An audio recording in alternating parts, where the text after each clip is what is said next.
Hello, everyone. This is Alexia. Hello, hello. Thank you so much for joining our call today. Hi, Nora. It's great to see so many of you on. I see folks from all over Virginia, Minnesota, Michigan, Ohio, Oklahoma, Florida. I'm probably leaving some out.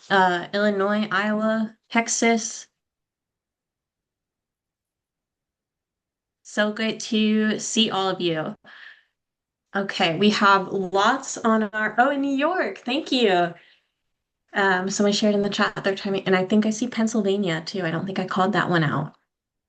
Um, but we have a lot on our agenda today, so I'm going to go ahead and get started. You can go to the next slide, please. Oh, shoot. All right. Before I get into our housekeeping, I'll share a quick visual description. My name is Alexia Kemmerling. I'm the Director of Accessible Democracy at the American Association of People with Disabilities.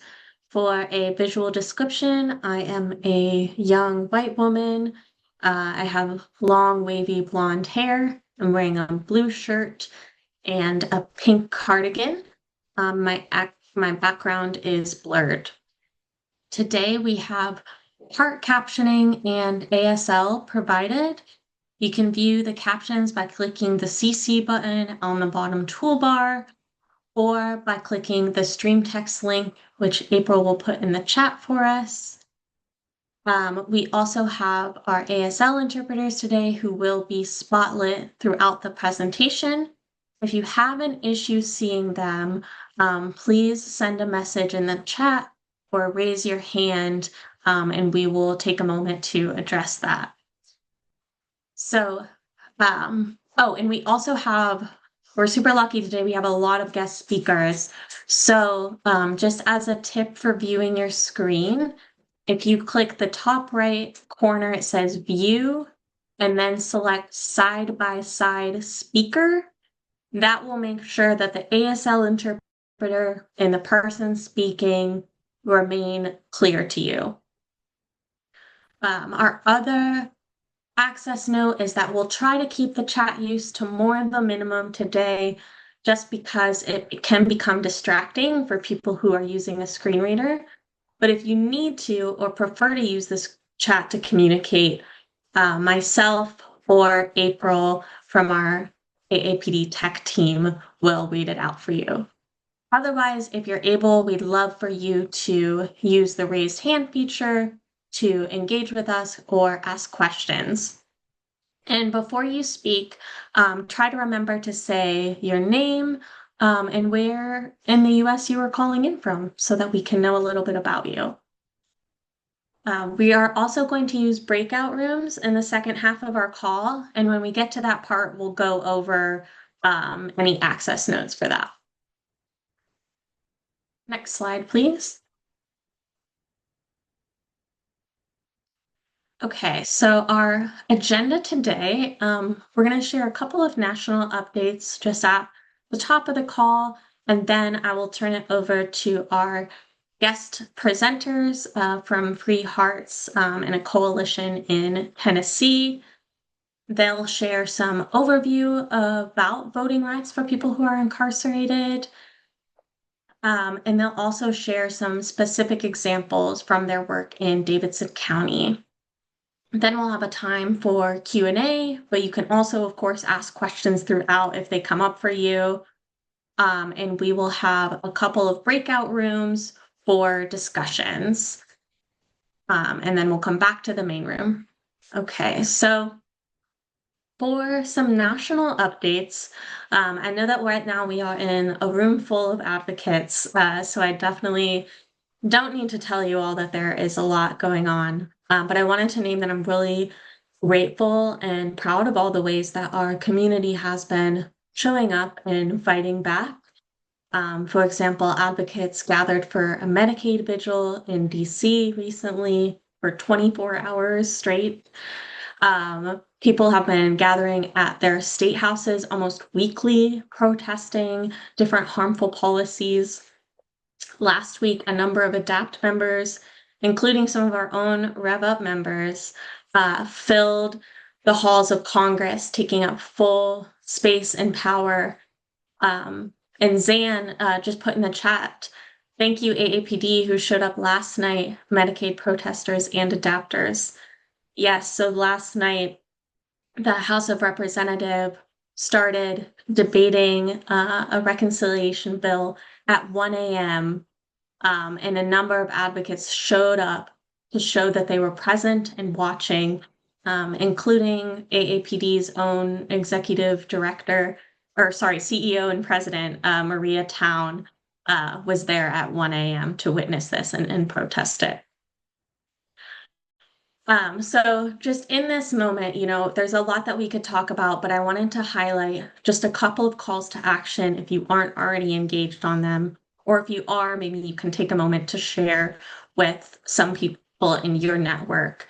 But the House is in the final stages of debating a bill that includes $715 billion in cuts to Medicaid. It includes Medicaid work requirements. It eliminates nursing home staff minimums, and more.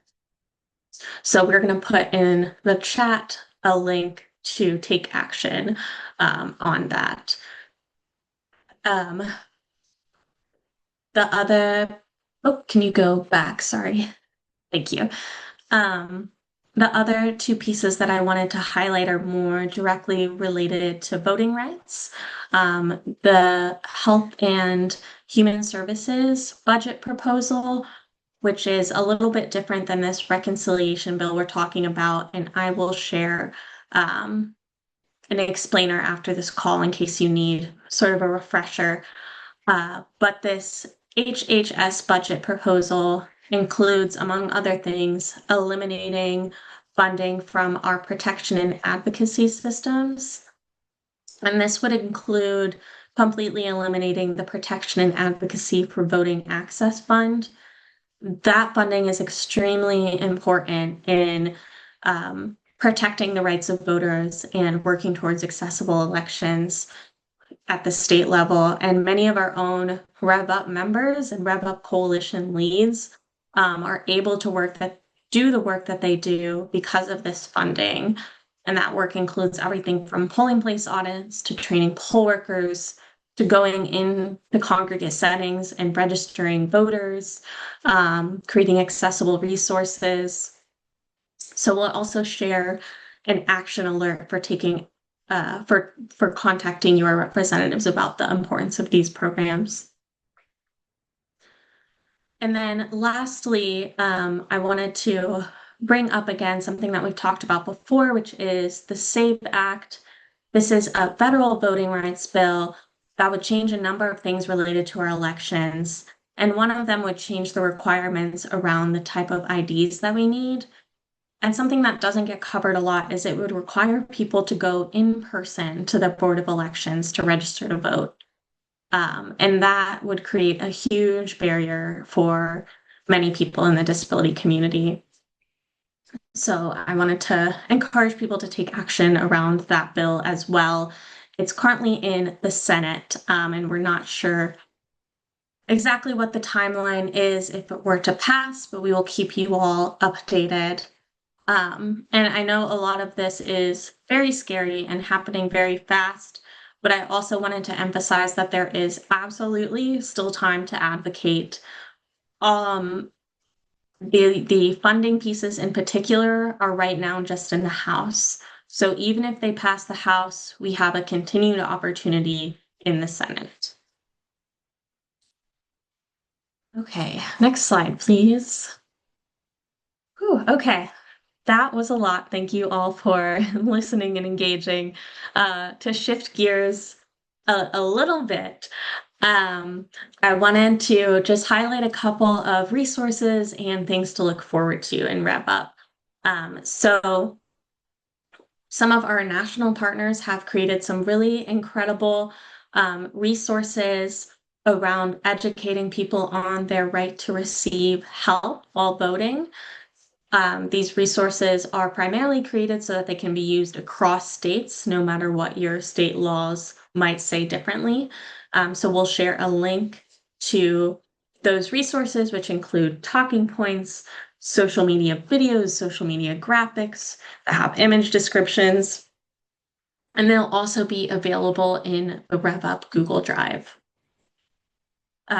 Looking ahead, I shared in the past that we are going to be offering our organizer grants again. These are grants for individual organizers, individual leaders with disabilities to go out in their communities and do voter outreach work. Those applications will be live in June. Also wanted to give a heads up that Disability Voting Rights Week is a couple months away, September 8th to the 12th. So we'll be sending out some resources soon around that, so keep an eye out. And I also wanted to highlight again the creative strategies call that we did in February. We have the recording of that call up on YouTube if you want to rewatch it as you are planning for your actions. And last but not least, our next national call is on July 9th, and it will be focused on engaging youth. All right. So we will be putting some links in the chat on all of these pieces, and we will also share them out afterwards. But without further ado, I'm very excited to transition to the best part of our call, which is our guest speakers. So I would love to welcome them on screen to introduce themselves and today's topic. Thank you, Alexia. Hi, everyone. My name is Kate Ueda. I use she, her pronouns. I'm wearing a black shirt. I have dark brown hair, and I'm sitting in front of a yellow background. So yeah, sure, if you can go back one slide, please. Our topic for today, thank you, is expanding voting access and civics education for incarcerated folks. So I'm here today with a working group of people and organizers from based in Nashville, Tennessee. I myself am based in Washington, D.C., but we're going to be walking through the work that we've been doing in Tennessee to ensure that eligible voters in jail are able to access their right to a ballot, including those who have disabilities. Yeah, show next slide, please. So my name is Kate. I work with an organization called Campaign Legal Center. We do election law across the whole country. And then my work specifically and my team's work focuses on voting rights for people who have had contact with the criminal legal system, whether they're currently incarcerated or formerly incarcerated. And I'm just going to pass the mic around to other folks who are going to be joining from that group today. So I'll toss it first to Jacola, and then we can just popcorn around. Awesome. Thank you, Kate. Hi, everyone. My name is Jacola Lane. I am a 30-something-year-old Black woman. My hair is pulled back in a bun, and it is Black hair. I'm wearing an orange dress in front of a turquoise wall. Very vibrant colors over here. I am the Community Partnership Manager for our Restore Your Vote program at Campaign Legal Center. So I specifically help Kate with folks navigating how to restore their voting rights after a felony conviction, as well as while they're incarcerated. And I will pass it to Yaheshua.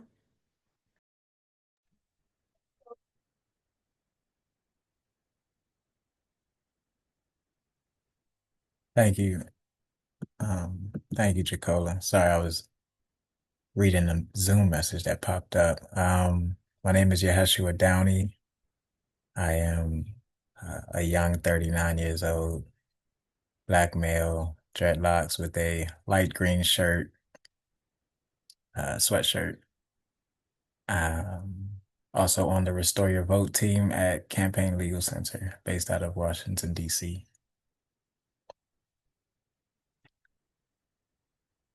Uh, pass. Oh, boring white background. He, him pronouns. All right, who's next? I can introduce myself. My name is Dawn Harrington. I use she, her pronouns. I I have pink and purple and honey blonde braids. I'm a Black woman and I have on brown glasses and pink lipstick. And my background is like I'm in the galaxy. And I will pass, oh, and I'm the executive director of Free Hearts. And I will pass it to Shauna.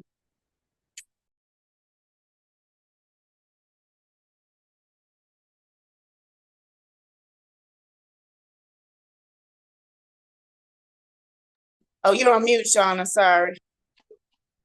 Oh, I'm sorry. I'm just talking to. My apologies. Hi, my name is Shauna Hatcher. I'm the Free Hearts Legal Support Organizer. I'm a fair-skinned Black woman with long black hair. I have a black shirt on with little people on it.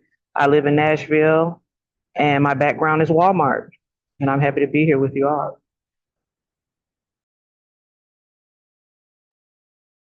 I'll pass it to Alexia. Have you heard?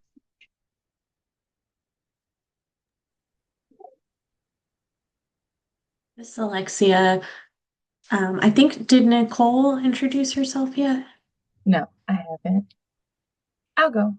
Hi, everyone. My name is Nicole Allen, and I am the voting program coordinator here at Disability Rights Tennessee.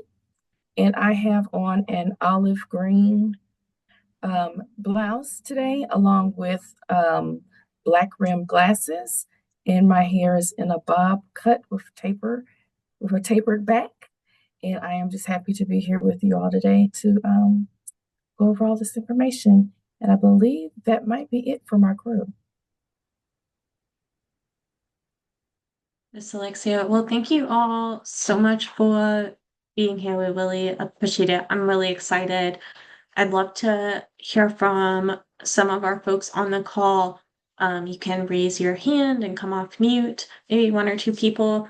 What are you hoping to learn and take away from today's session about expanding voting access for incarcerated people?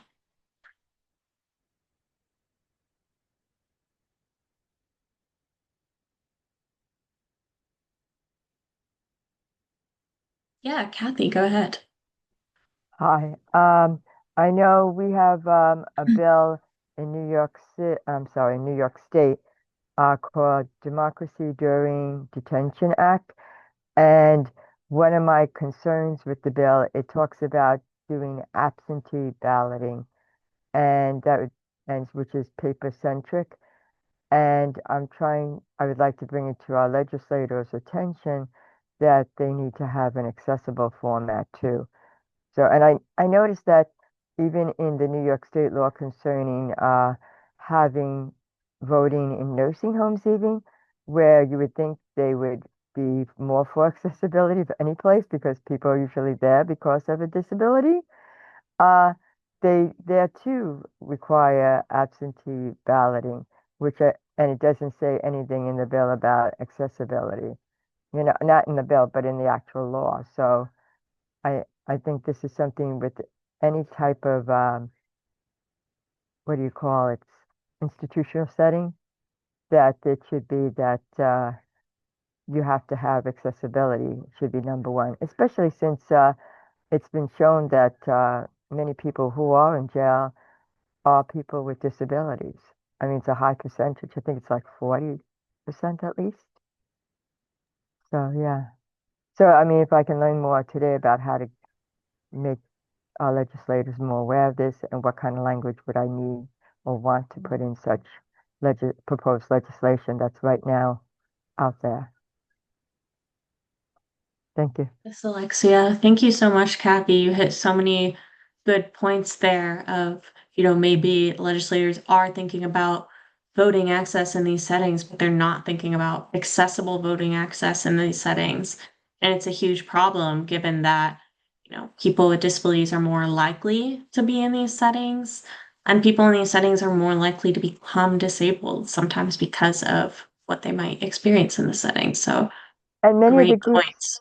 and many of the groups are, to interpret, many of the groups that are, for this legislation are totally clueless about the fact that you're talking about a population that's a large population are disabled. I mean, I just couldn't believe that, the Common Cause, the League of Women Voters. I mean, all these so-called government, good government groups are not good for us. Absolutely. Brianna, did you want to share? I saw your hand up. This is Brianna.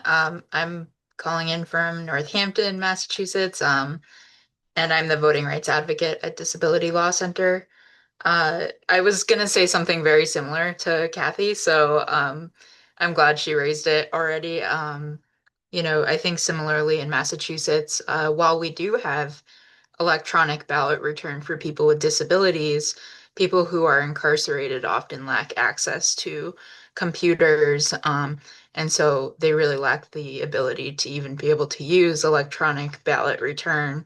In Massachusetts as well, even in a state that has that option for voters with disabilities. So I had similar concerns. And then just I also would love to hear a little bit too about some of the logistical issues that voters who are incarcerated face. I know we ran into some of that when we were registering people to vote at Bridgewater State Hospital, which is technically a psychiatric hospital, but it's under the Department of Corrections. So Wow. things like address, where to put your registration address. Wonder if someone is getting out right before voting. So I'd love to hear more about the logistical issues too. Could I just ask you a question, Brianna? What do they do for people who are like in nursing homes and that? Are they, is it an absentee ballot and therefore a paper ballot? Or I was just curious what's happening in other states. Yeah, this is Alexia. This is sorry to cut you Sure. off. That's a really great question, Kathy. I'm actually gonna flag that down for us to revisit in the breakout rooms if that works. And Alicia, I see you have your hand up as well. I'm gonna see if you don't mind holding your thought for a minute, and I'm gonna turn it over to Jacola to kind of set the stage for this conversation, and then we'll be able to take some more comments and questions throughout. I will pass it over to the Free Hearts team.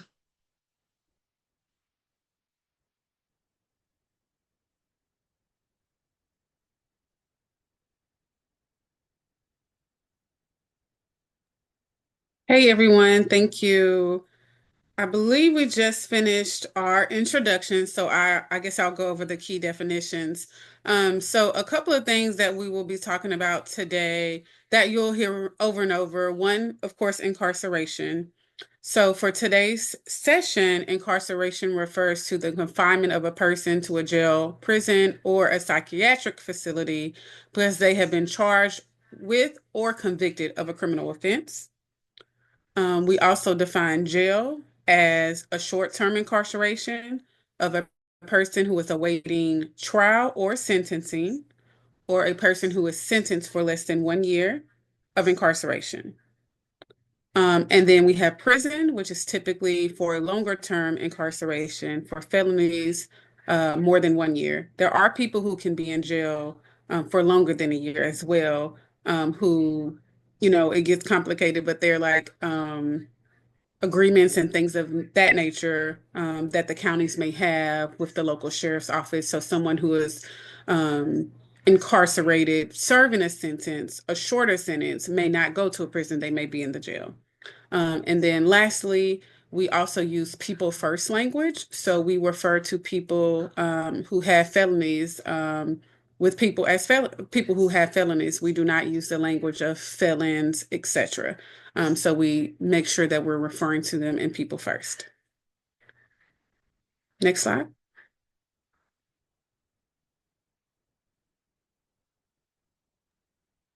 I think we just covered the questions for participants, which is what Alexia did, so we can move on.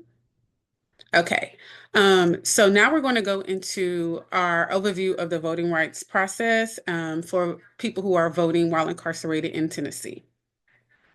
Next slide. Thank you so much. So now I'm going to speak specifically about what is it like for people who are incarcerated in Tennessee to vote. There is a photo of a Black man who voted in the election in 2024 sitting down on this slide, filling out his absentee ballot. Okay. So in Tennessee, there are lots of barriers, many that the people who just spoke, who had a lot of questions about, we have experienced as well. So people have barriers like literacy, different disabilities. There are also a lot of barriers in regards to voting because people are worried about being criminalized for doing so. Another issue that is often at the back of people's mind with trying to vote is eligibility. So if you do not have a felony in the state of Tennessee and you're awaiting trial, meaning you're in the pretrial stage, or you have misdemeanor convictions and no prior felonies, you are eligible to vote, even while you're incarcerated. And there is a lot of misinformation regarding that generally inside of jails and outside of jails in the community. People think just because you have went to jail or maybe you have a misdemeanor conviction or just because you are in the environment of a jail that you have lost your right to vote. And we do a lot of work around miseducation, misinformation regarding that matter. We've even trained specific people who work inside of jails to understand that that is not the case, that people do maintain their right to vote in the state of Tennessee. And then the other part of voting while you're incarcerated is in Tennessee, because it's so complicated, you often need advocates, such as the people who introduce themselves, who are on our committee to improve jail voting in Tennessee. And then we also have people like our jail voting coordinator at the Davidson County Jail in Nashville, Carlatina Hampton, who helps people navigate this process. And others within the sheriff's department, who allows us to come in and have a partnership to make sure that everyone has the resources and the education to be able to actually cast a vote. Next slide. Next, I'm going to talk a little bit about the Tennessee jail voting process. So there is actually, this slide shows all the steps that are in the process to actually move forward with casting a ballot in Tennessee. So in Tennessee, there are lots of deadlines concerning voting in general, and there's even more deadlines when you are a voter while incarcerated. So first, it starts with actually knowing what the voter registration deadline is. We also have an absentee ballot process in Tennessee that people have to follow to vote while incarcerated. So their absentee ballot actually has to be postmarked by that deadline. And the deadline is always 30 days for registration before the election day in the state of Tennessee. The next step in the process, after we know when the actual voter registration deadline is folks who are incarcerated have to request an absentee ballot. And there's also another deadline associated with that. So people have to request an absentee ballot when you're incarcerated between 90 days to 21 days before the election day. So again, we're already with two different deadlines and many days in advance of an election. And as we know, people come in and out of the jail very often. So it creates a very complicated situation. Next in this process is The incarcerated absentee ballot request, that form that I just mentioned, they sent out, that also has a deadline. So that has to actually be received by the Election Commission 21 days before Election Day. Okay, and then moving on, the other difference for people who are incarcerated in Tennessee jails is they actually have a different election day than the community. So their election day inside of the jail is actually a week prior, so 7 days prior to the outside election day. So as you can see, I see the funny faces that some people are making in the gallery. It's very complicated. We had attorneys on our team who helped us break down this law and actually understand it. There's been a lot of research, which we will talk about, that was done to understand how do we get people through this process. And then, of course, we have to go inside the jails and collaborate with the workers there to actually get people through this process. So that's a little bit about all the steps that it takes just to be able to vote in Tennessee while incarcerated. Next slide. And I'm going to pass it to Yahashua and Nicole.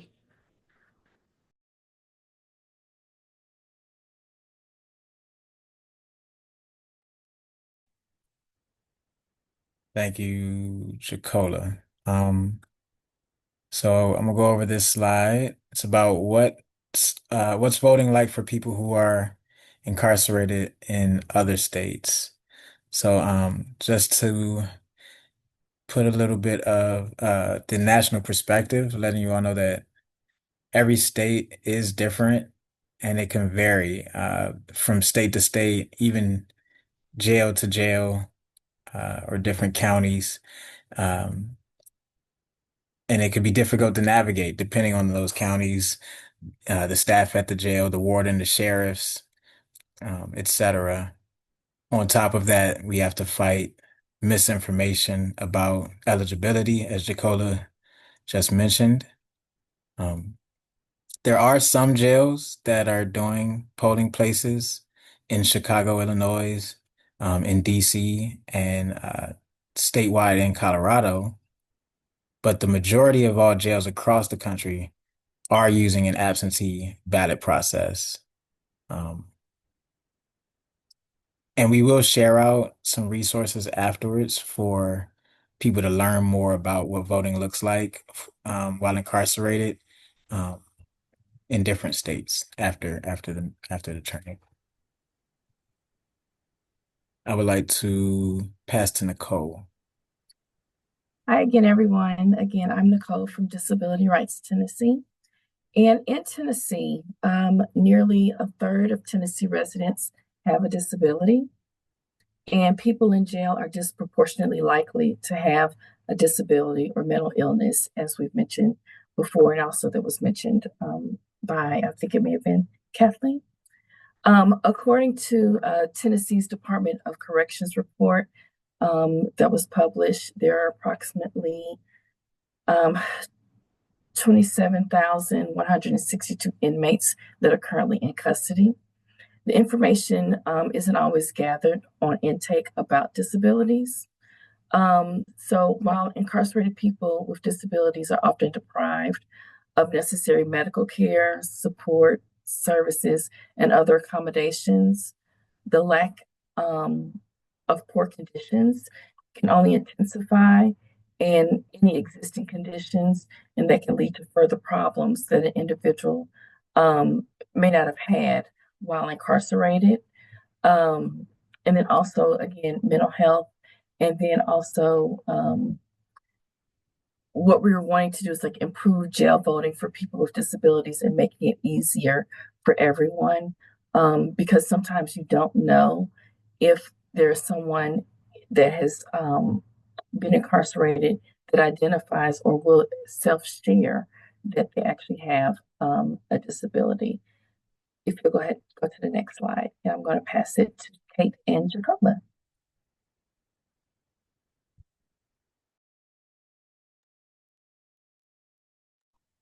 Hi, everyone. This is Kate. So we're going to dive into the specific work that we did in Davidson County, which is Nashville. and we're going to talk about how this program developed over many years, and how we've been able to work with the sheriff's office and the elections office and voters on the inside to ensure that they have access to their ballot. So we're going to go into this case study now, and I'm going to pass it to Jacola to talk about what it was like before our case study, before we started working in the jails. Thanks, Kate. Hi again, everyone. Jacola Lane here. So as Kate said, we started this program in Nashville. I'm actually from Nashville, and I'm doing this presentation from Nashville. And Free Hearts, which is a nonprofit led by formerly incarcerated and currently incarcerated women, were already actually going into the local jail in Nashville and doing programming. And when people would ask about voting, we didn't really know how to navigate helping them. And so it actually started as kind of like an investigation, if you will, on Free Hearts' behalf to figure out how to actually run a jail voting program. So that was back in 2016. There was actually 0 people that year that voted from the Davidson County jails. Free Hearts actually ended up collaborating with a campaign legal center and decided to submit some public records requests to several different Tennessee counties about their jail voting from previous election cycles. Wanted to kind of get an idea of what did they understand to be the jail voting process and actually compare each county to see if they were doing the same thing.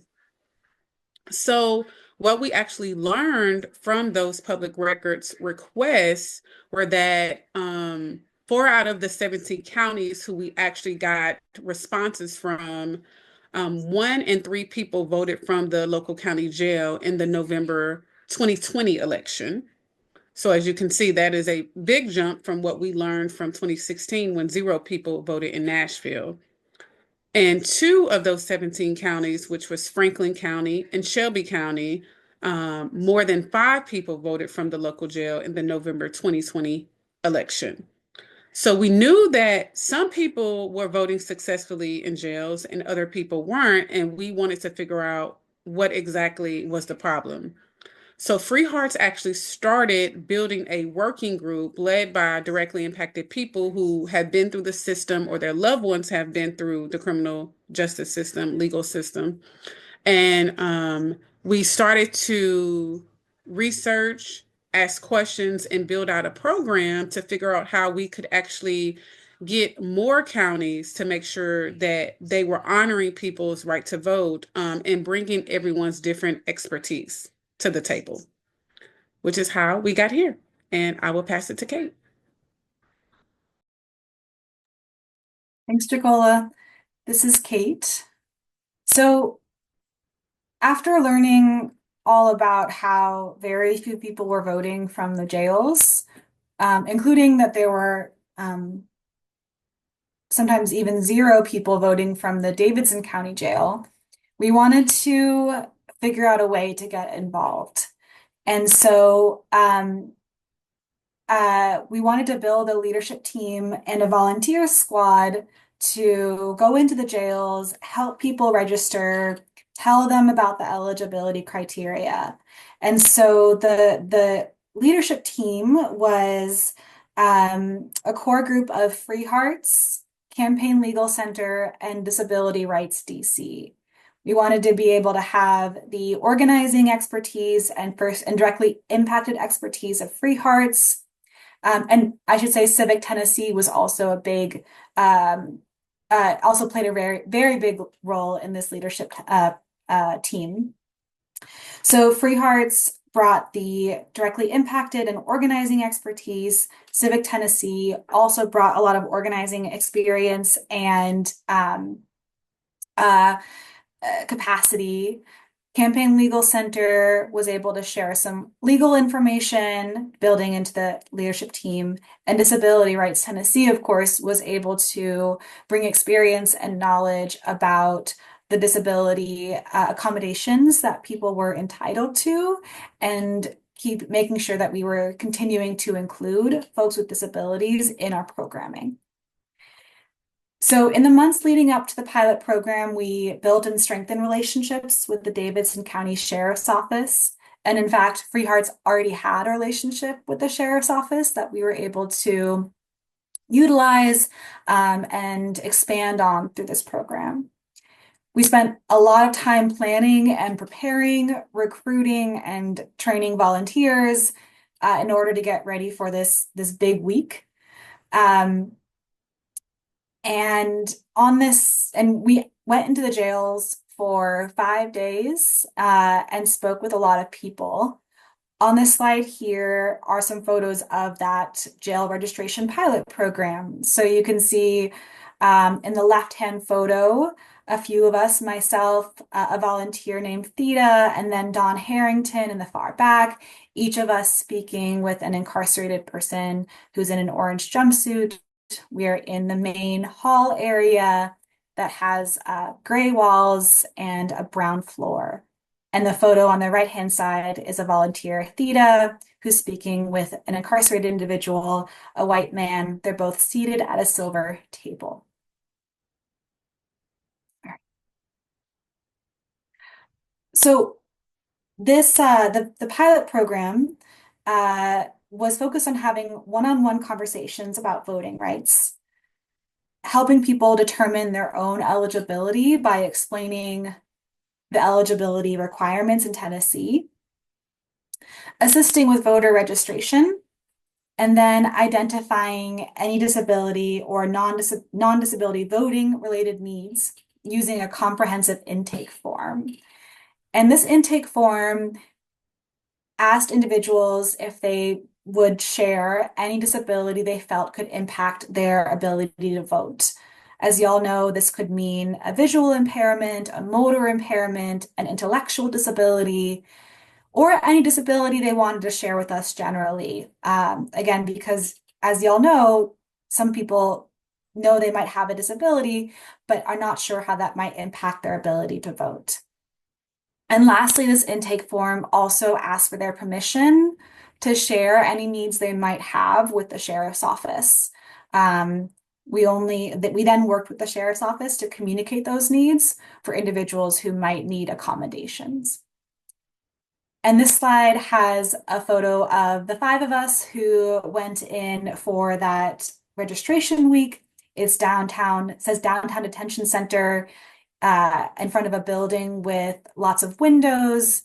From left to right, Don Harrington, myself, Theta, a woman named Kristen from Disability Rights Tennessee, and Stephen from Civic Tennessee.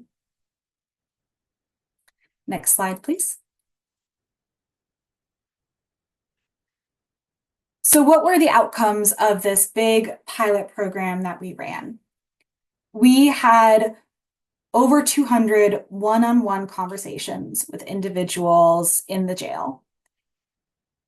About 40 of those individuals actually registered to vote, which is, a small portion of that 200. Why is that? Well, the vast majority of individuals had prior felony convictions and could not register, which, as we know, indicates how much of an impact and a problem felony disenfranchisement is for jail voting in Tennessee. As Yeshua said, every state is different with its own laws.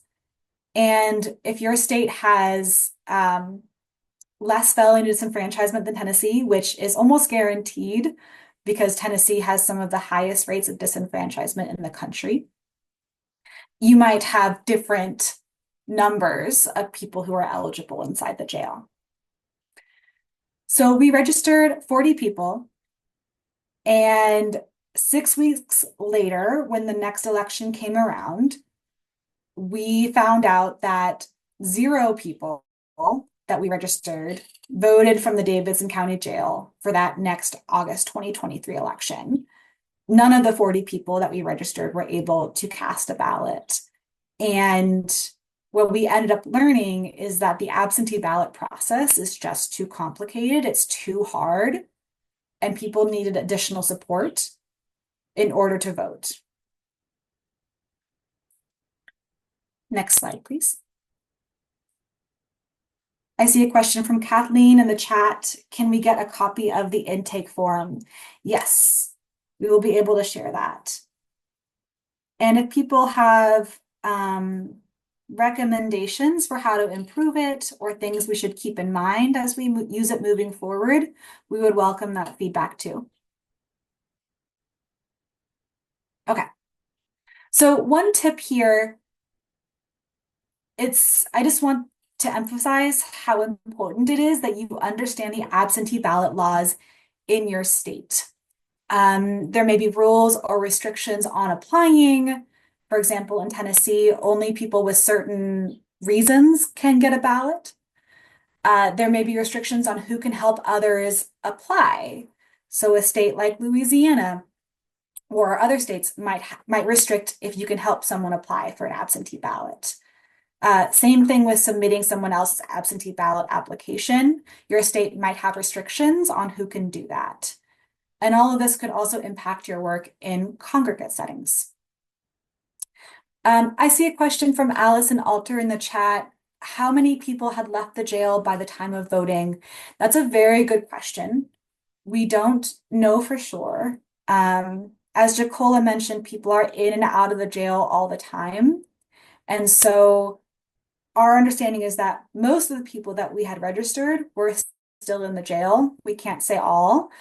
And this is also another challenge to helping people inside vote because they might leave the jail or be transferred, and that also impacts their ability to vote. I'll toss it to Nicole to go over this next slide. Hello again, everyone. This is Nicole speaking. So thank you, Kate.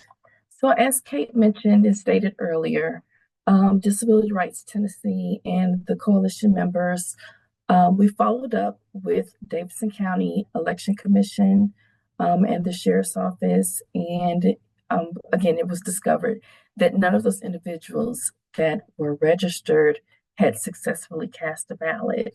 So after learning this information, the committee recognized that the conversations with the individuals just wasn't enough. And it was determined that assistance would be needed by jail staff and a more reliable system. And so in that, next slide, please. So in that, we determined there was a need for an on-site dedicated election specialist to provide guidance for incarcerated people who are eligible to vote. And in that meeting, the committee, when we met with the Davidson County Sheriff's Office and the Election Commission for Davidson County, we impressed on them to have more people involved, and also about the absentee process and the importance of establishing a true process for voters to prevent disenfranchisement and the denial of the rights. So in December of 2023, Davidson County Sheriff's Office hired a dedicated staff member to oversee jail voting. And the new community engagement liaison, she was a former employee of the Davidson County Election Commission. And so this experience with elections and registrations made this hire invaluable to the work that we were all trying to get done. The community liaison began registering eligible voters upon arrival and helping individuals with notarizing and submitting absentee ballots. The information, so significant experience working with directly impacted people and doing rights restoration work was part of what she was responsible for doing. You can go ahead and go to the next slide, please. And I'm sorry, before I do that, so just having her knowledge there, and you can back up, I'm sorry, Joshua, you can back up just a little bit. Just having her knowledge and understanding of the registration and what it meant to register those individuals was completely helpful for us to be able to do the work that needed to be done. You can go ahead and go to the next slide. I'm going to pass it to Joshua. Thank you.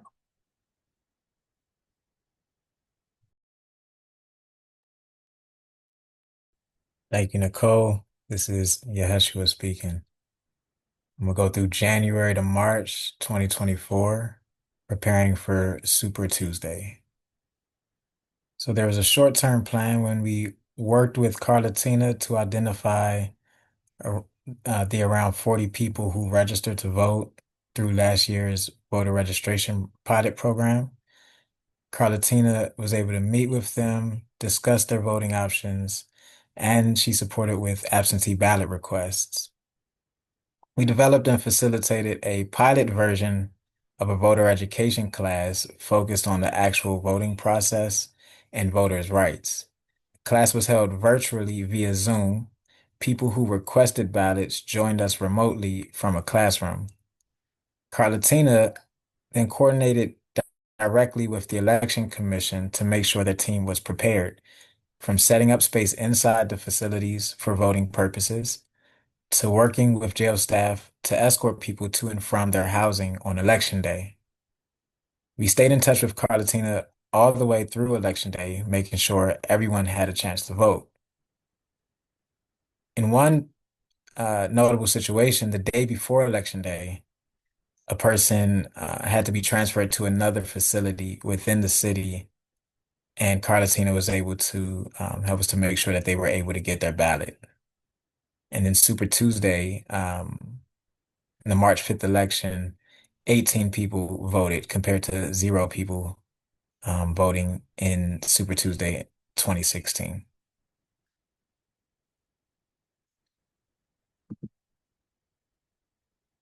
Now I'm going to go from April to November 2024, 2 more elections to go.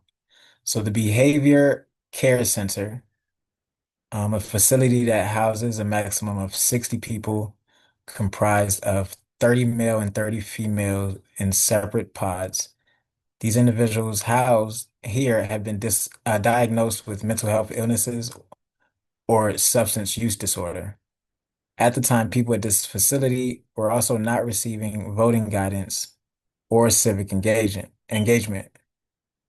And so the Behavioral Care Center addressed program changes over time, including introducing virtual and in-person voter education classes, providing nonpartisan voter guides, and expanding voter engagement to additional facilities. In the August 1st election, 31 people voted, and in the November 5th election, 48 people voted. And there's a picture here that has 4 Free to Vote Coalition volunteers and Carlatina Hampton at the Davidson County Sheriff's Office. They're sitting in chairs in a circle with 4 incarcerated people with orange jumpsuits conducting an in-person voter education class. Pass to Kate for the next slide. Thanks, Yeshua. So where are we looking to go from here? So one of the big takeaways was that the relationship with DCO was with Davidson County Sheriff's Office was really strengthened through this work. So much so that they wanted to expand the program, they wanted to keep working together, and had specific ways that we could support them in their work. So we're planning for future elections. There are off years for elections in Tennessee, where right now their only elections that are happening in 2025 are local. And so we're thinking about 2026 and beyond. We also want to develop a program to provide year-round civics education. The programming that we provided last year was specific to that election in terms of, this individual is running for this candidacy. If they were in this position, this is what their role would be and their responsibilities. And so moving forward, we want to be able to provide civic education that is more general, where it says, here are the 3 branches of government. Here's what it means to be a mayor versus a senator versus a city council person. And so we're working on figuring that out to be able to provide that year-round at the Davidson County Sheriff's Office. We also want to build out a program to connect with the family and friends of incarcerated voters. So when we went into the jail last year, we collected information from people and said, is there anyone on the outside you would like us to reach out to? What is their contact information? And are you okay? Do you give us consent to reach out to them and talk to them about voting? We also want to expand to other counties beyond Davidson County. And then a few of us within the working group are working on jail voting related legislative advocacy. We introduced 2 bills this year, want to continue with them next year because they did not pass this year. And of course, not all working group members are able to participate in legislative work given lobbying restrictions. So we're just navigating that internally. And I will pass it to Nicole for the next slide. Hello, everyone. Again, this is Nicole. Thank you, Kate.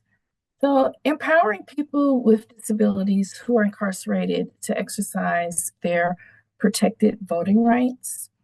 So many people don't understand what their rights are, especially just in general, but then also, especially if they are incarcerated. As stated before, there are people that they may not even realize that they are eligible to do so. So state and local jails must follow the ADA. So it's important to know which agencies to contact if you're experiencing issues. For those of you that may be interested in getting started in doing or reaching out in your state about doing some jail voting. Many people don't always understand the process for voting while incarcerated. And they don't even realize that they may still have their voting rights while they're awaiting trial or what's called pretrial. And perhaps even after being convicted, each state has their own rules. So again, if you are interested or considering doing this type of work in your organizations, just make sure that you are familiar and understanding what the laws are in your state when it comes to assisting voters with voters in general that are incarcerated. You can go ahead and go to the next slide. Part of the work in what we were doing and when we were reaching out to people with disabilities that were incarcerated was when we did our share time, and I went in and did the voter education for those that were in the behavioral care center. It was determined that some of those, I asked Ms. Carlatina, I said, do these individuals that are voting here and just in general, do they receive the voting aids when it's election day or when it's time for them to vote? And she says, I'm not really sure. And so she reached out to the to the Elections Commission to find out. And they weren't sure either. They said that it should happen, but they weren't sure if it was happening. So one of the great things that, I kind of like smile about is that we were actually able to make sure that the people that were not just in the behavioral care center, but all the voters were actually able to receive the voting aids that they needed when they were getting ready to cast their ballots. So like communication boards, signature guides, magnifiers or readers, or something to be able to help them to cast their ballots. Part of what we also did with the voting materials, they aren't always in plain language or accessible language. So in our civics education that we did with those that we spoke with, We wanted to make sure that our civic education was in plain language, so that they could understand who and what was going to be on the ballot. And just keeping in mind that all disabilities aren't always visible, and invisible disabilities are often overlooked. So being mindful of how we were speaking to those individuals that we came in contact with, understanding that there may be some learning disability, mental illness, and also some of those individuals may actually be what would be considered functionally illiterate. Excuse me. Next slide, please. Voter education doesn't always address what everyone needs. You can proceed to the next slide. Yeah, sure.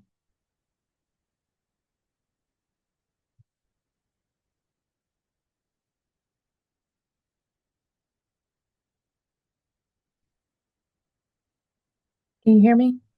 Yeah, I'm on slide 29. Is that the same that everyone's seeing? Is it changing for everyone I'm else? sorry. I'm sorry. Go back to 28. I'm sorry. I'm moving ahead. No, it's all right. So right now it's on 28. Is that what Yes, you're yes, seeing? thank you. Yes. Okay. So voter education doesn't always address what everyone needs. So again, ballot initiatives, they're often written in legal language that can be confusing for everyone, and even more so for people with disabilities. And that's discouraging to voters. So for example, everyone doesn't know what an assessor of property does and how this elected official affects their everyday lives. So it's just a good practice. We were able to get sample ballots in to on the tablets for those inmates. And the candidate guides were also good solutions if they're in plain language and if they're in accessible language. So just kind of again keeping that in mind, should you decide to start a voting project with your organization. Thank you. I'm going to go ahead and pass it on to Kate.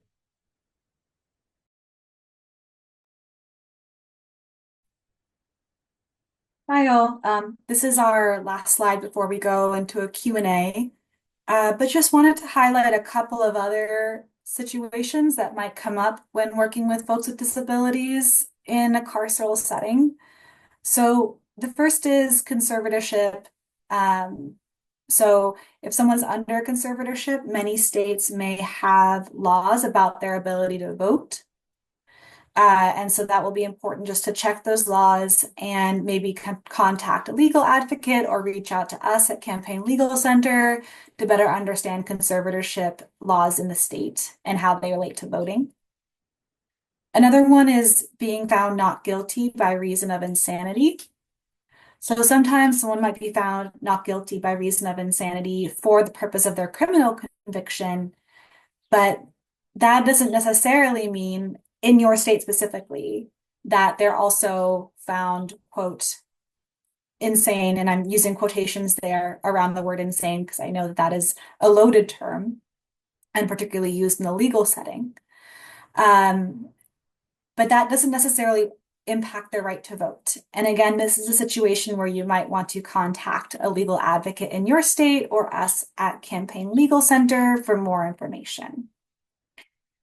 Another situation that might come up is that the individual was convicted of the crime, but they may be ordered to serve their sentence in a mental health facility or another health facility rather than a prison or a jail.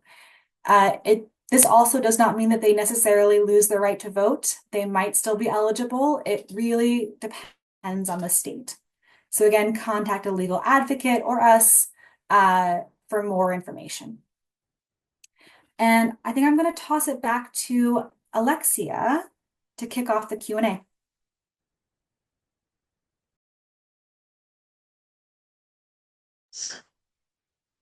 Sorry about that. I accidentally spotlit myself instead of unmuting myself.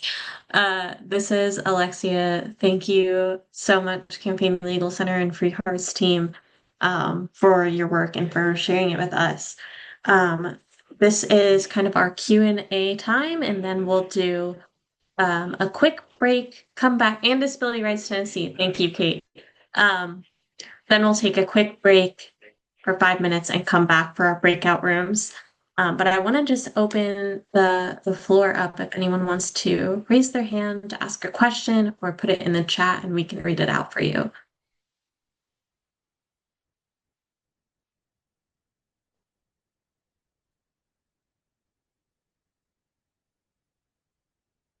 Yeah, go ahead, Brianna. Yeah, this is Brianna, and I'm coming from Massachusetts.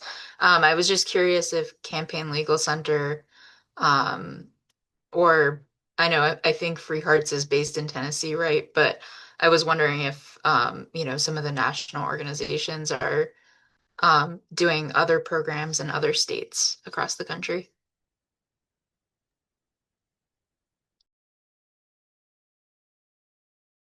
Yeah, Brianna, I can take that one. This is Kate. And I'll lower my hand here. Okay. So yes, we are working with jail voting coalitions across the state. We will actually have a breakout room where we can brainstorm and discuss. And I work specifically with our Massachusetts partners. So it is a group of the coalition is called Empowering Descendant Communities. They've also gone by Democracy Behind Bars Coalition. They're doing a lot of jail voting work in the state, primarily in Suffolk County, Boston, but looking at other programs around the state. And they're also running a campaign to end felony disenfranchisement. So I would love to talk to you more and perhaps get you plugged into that coalition. Yeah, that sounds great. Because DLC, Disability Law Center does go to some correctional facilities, so that would be great to connect. Absolutely. Ms. Alexia, Melinda, go ahead. Yes, thank you. I was wondering if anyone has dealt with bringing materials into facilities that have like staples or things like that. In particular, the staples are in our voter information guide, and we can't bring them in to the facility. But they need it, and that's the format we have them in.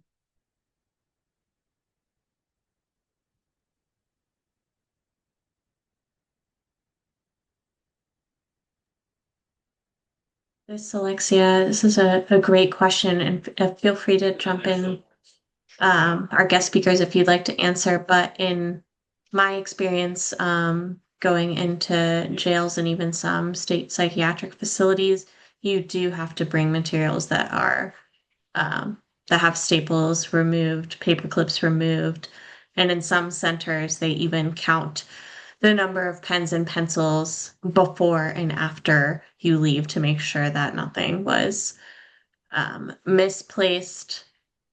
I see in the chat Nor shared that they've had luck with the non-staple staples. So I think they're talking about the method of like manually folding them. Is that right, Nor? Do you want to share any more on that? And Nicole, I saw you also came on camera if you want to jump in. I'm having trouble with coming up with the exact term, but if you like search online for non-metal staplers, it'll usually come up, but basically it'll effectively hole punch and fold something such that it'll hold a certain amount of paper together without any metal. That's great. That's a great suggestion. I mean, it depends on the size of the document, and doing that kind of thing can add to the cost of really getting into a facility. But we should look into those non-staple staples. I've seen them in Hello Kitty format, but maybe there's a more professional way. Hey, Thank you so everyone. much for that suggestion, Nor. Go ahead, Kate, or sorry, Nicole, and then Kate. Yeah. So this is Nicole again, and I will say that I was able to take paper into the facility, but it did not have any staples. But we also were able to get the information so our sample ballots and our the voter education, civic education information for those that were incarcerated, we were able to have that loaded up into, like, the inmates have tablets. And so we were able to send that information to them so that it could be shared via their tablet and they would have it. And then also, I was approached or told, like, after the fact, but in their day room where we were doing the education sessions, they actually had a television, or the television room, and we could do a digital format, sort of like a PowerPoint or something like that, or presentation. So that may be some things that you may also consider, just to see what type of technology the facilities have that you might be able to utilize when you go. Thank you. Thank you, Nicole. That is a great tip. I think we have time for maybe one more question before our break and breakout rooms. Can I chime in really quick? This is Yeah, Yeshua. please. Just on that last question, I would say, like, with our experience at CFC, so many different facilities again are just so different, and all the, like, what to bring is definitely an important question to check in with the coordinators or whoever organizes whatever staff at the jail, to find out, like, remember to ask all, like, as many questions as possible as far as what you're able to bring in or not, because it just can change so much.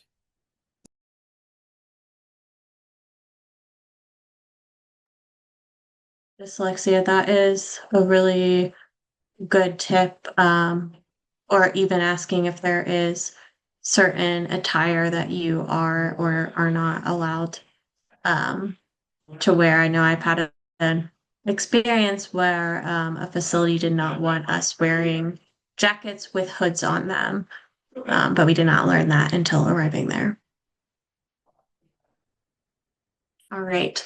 Well, we are going to take a 5-minute break until 20 minutes after the hour. And then we'll come back and we'll introduce the breakout rooms. Oh, Kathy, do you want to ask your question really Yeah, I quick? just have a really quick question. I mean, Yeah. all these ideas, I never even thought about any of these things, about non-staple staples, about clothing you have to wear. Do you guys have like a little checklist of things to think about? That, I mean, I wouldn't even think about these things that, we should know about. I don't know, it's just a thought. What things you should think about, clothing, things that you should bring up before you go to a facility. I wouldn't even have thought of all these things. I think that's a great suggestion. This is Yeshua. I think that's a great suggestion. Kate, Jacola, I don't think we have a checklist. Maybe that's only in our minds, but I think, Right, but take all your minds and yeah, all your experiences and put them into something for I mean, everybody. I'm happy to, get with the team and help maybe put one together. That would Because be I great. think that'd be a good idea. Thank you.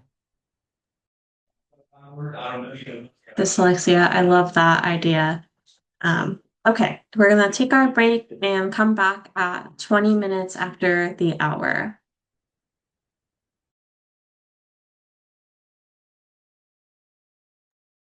Hello, this is Alexia. Welcome back from the break, everyone. 5 minutes always goes so fast, but I know your time is precious, so we want to make the best use of it here. So we have 2 breakout rooms today, and you have the option to join whichever one you want. If for some reason you are not able to select the breakout room option when it comes up on the screen, this happens sometimes for folks using screen readers or if you're calling in. Just stay put in the main room. And once folks filter out, you can let us know which breakout group you'd like to be in. And April will move you to that breakout room. If you've requested ASL, the interpreter will follow you to the breakout room you are in. And each breakout room will have cards. A quick note that you will need to use the stream text links to view the captions when you're in the breakout room. April just added those to the chat for us, but you won't be able to see it through Zoom, so you've got to click those links to see the captions. We will be in the breakout rooms for about 20-ish minutes. We'll come back to the main room at 2:45 for any kind of reflecting thoughts, questions, and our call will end right at like 2:58, 2:59, because we have another meeting on this Zoom account at AAPD and out of respect to our access providers. So if I cut you off, I'm so sorry, but we just have to meet that time deadline. All right, so Kate, do you want to come on and share the 2 breakout room options with us? Yes, absolutely. Thanks, Alexia. And thank you all for being here and sharing your time and experience and questions with us. We're excited to talk with you more about these specific questions that you might have. So like Alexia was saying, we'll have 2 breakout rooms. The first one is connecting with jail voting programs in your state, and that will be with Yaheshu and I. And so these are for folks who want to ask more questions about the specific program in Tennessee. Maybe like Brianna, you are thinking about how you can get involved in your state and are wondering if there's anyone doing jail voting work in your state, or if not, how to get that work started. Breakout room 2 is going to be applying lessons learned to congregate settings. So if you are looking to explore how lessons learned from voting in jails and prisons can be used to expand voting access in congregate settings where members of the disability community may reside, such as nursing homes, assisted living facilities, that will be breakout room number 2 with Nicole and Jacola. Alexia, do I toss it back to you for some of the logistics here? Yeah, I think we are good to open up the breakout rooms. If you have trouble joining one, just stay put in the room. We'll move you over there. And breakout room facilitators, if you could just wait around 2 minutes to make sure everyone and the access providers are in your room before you start the discussion. Hey everyone, this is Alexia. Go ahead, Nicole. Oh no, I'm sorry, I didn't really mean to come off mute, but I saw Terry. Hey, Terry. I love it. Okay, no, I think April, is everyone back in the main room? This is April. Everybody is back. Okay, awesome.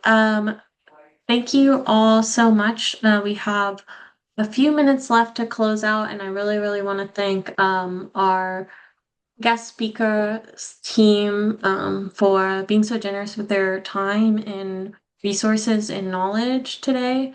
I know there was at least one question in the breakout room I was in that we didn't get to answer, so we will follow up with you. I will also send out an email tomorrow with all of the links that were shared in the chat. And I also think there might be a project developing out of this call to create some additional resources for doing voting work in institutional settings. Before we close out today, are there any final questions for our guest speakers?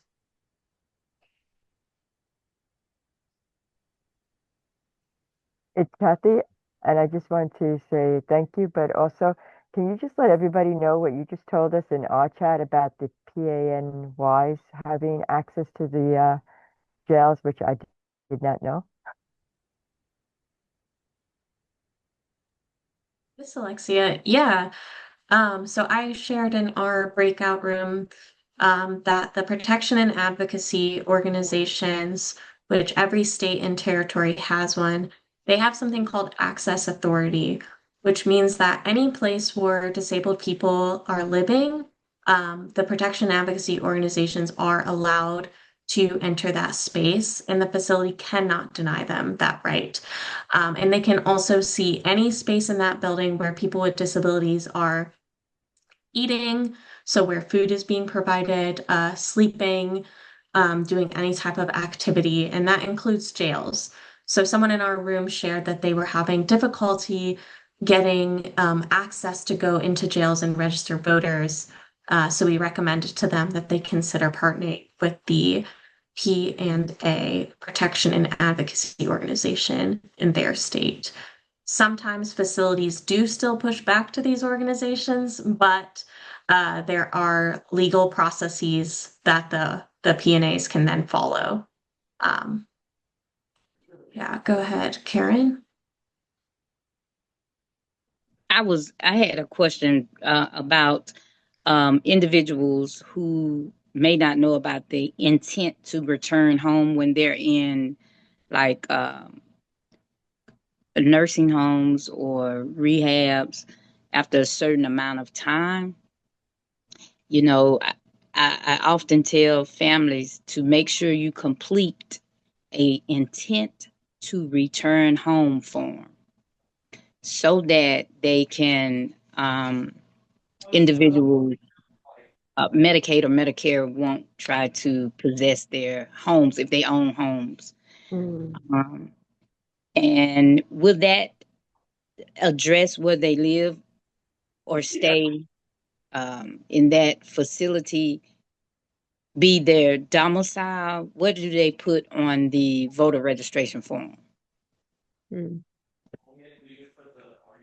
There's Alexia. That is a really great question, Karen. I want to see if anyone wants to hop in to answer that. Otherwise, I can try to. I can try. Thanks. And Karen, you're in Alabama, is that right? Yes, Alabama. Okay. We should talk about some jail voting work in Alabama if you want. Okay. There's a couple different things going on there, right? So there are folks who are unhoused and they'll be able to register oftentimes at a location where they stay. I think people are sometimes familiar with this, but that could be a street intersection, that could be a halfway house, things like that, or shelter. That's one strain of the answer to your question. The second is that some states, not all, and we should talk about Alabama, allow people to register at the jail. Massachusetts does this, but not every state, and some states explicitly say you cannot register at the jail. So that is an important thing to look up in your home state. What we often advise people is to use their last residence address, if they have one, as the registration address, and then to put the mailing address as the jail. That way, their registration form or their absentee ballot request will be sent to the jail itself. I know you said something else about an intent to return form, and I'm actually not familiar with that form, so maybe that's something Alexia could speak to, or you and I and the group could talk about offline, because I'm not familiar with that. Miss Alexia, yeah, I think another Alabama specific consideration with your question, Karen, is that Alabama has recently been using some interesting tactics to confirm people on their voter rolls, including using credit reports. And so some people have being notified that they might be getting kicked off because their address conflicts, but it might be like they got a credit card and co-signed it with their parent and it lists their parent address, but they now live and are registered to vote at a different address. So that is what comes to mind to me with that question, Karen, and I'm really not sure.